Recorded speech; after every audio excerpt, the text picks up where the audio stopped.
এই চ্যানেলে সম্প্রচারিত সকল খবরই সচেতনতামূলক এবং শিক্ষণীয়, কোনো কিছুই প্রভাবিত নয়।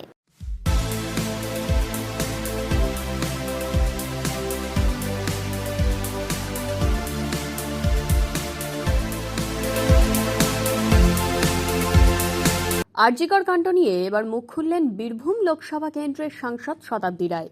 তিনি বৃহস্পতিবার সিউড়ির সার্কিট হাউসে একটি বৈঠকে অংশগ্রহণ করেছিলেন এবং সেই বৈঠক শেষে সাংবাদিকদের মুখোমুখি হলে আরজিকর কাণ্ড নিয়ে প্রশ্ন ওঠে।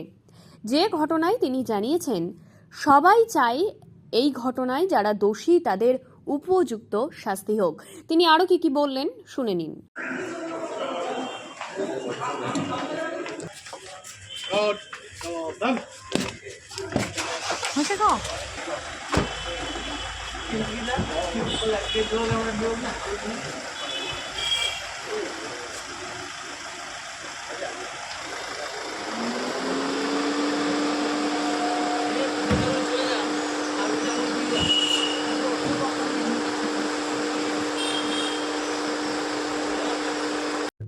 সবাই শাস্তি চাইছে। আলটিমেটলি সবাই, এমন পৃথিবীতে কোনো মানুষ নেই যে এই ঘটনাকে সমর্থন করবে। পৃথিবীতে এমন কোনো মানুষ নেই যে এই ঘটনাকে ঠিক বলবে। সুতরাং সবার আলটিমেটলি টার্গেট হচ্ছে শাস্তি, এবং এই শাস্তি হোক, ফাঁসি হোক, এই অবধি সবাই চাইছে।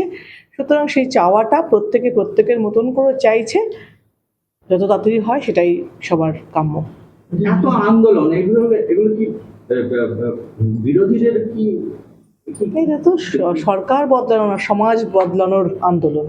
সমাজকে বদলানো দরকার, সেটাই সবার চায়। সবাই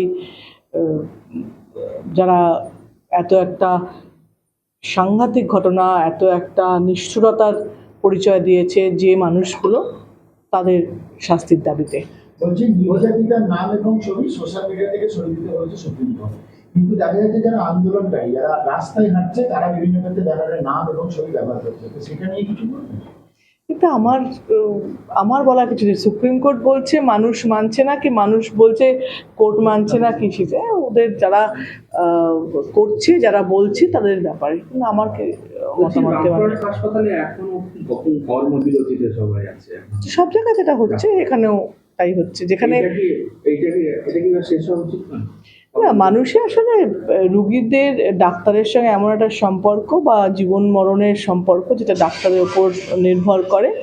সুতরাং চাইবো যে মানুষ যাতে বাঁচতে পারে, সেই জন্য নিশ্চয়ই ডাক্তারদের সেই মানুষগুলোর প্রতি নজর দেবেন। শাস্তির মতোই হবে, বা যেরমভাবে বিচার চলছে, এবং সিবিআইকেও অনেকটা তৎপর হন বলে সবাই আরও বেশি চাইছে, সেটাই হবে। ডাক্তারদের জায়গা থেকে যে যারা মুমূর্ষু বা যারা এমার্জেন্সিতে আসে, তাদেরকে চিকিৎসা করে সুস্থ করুক, এটাই আবেদন করব। বলছি, ইনভেস্টিগেশনে আজকে প্রায় 7 দিন হতে চলে সিবিআই।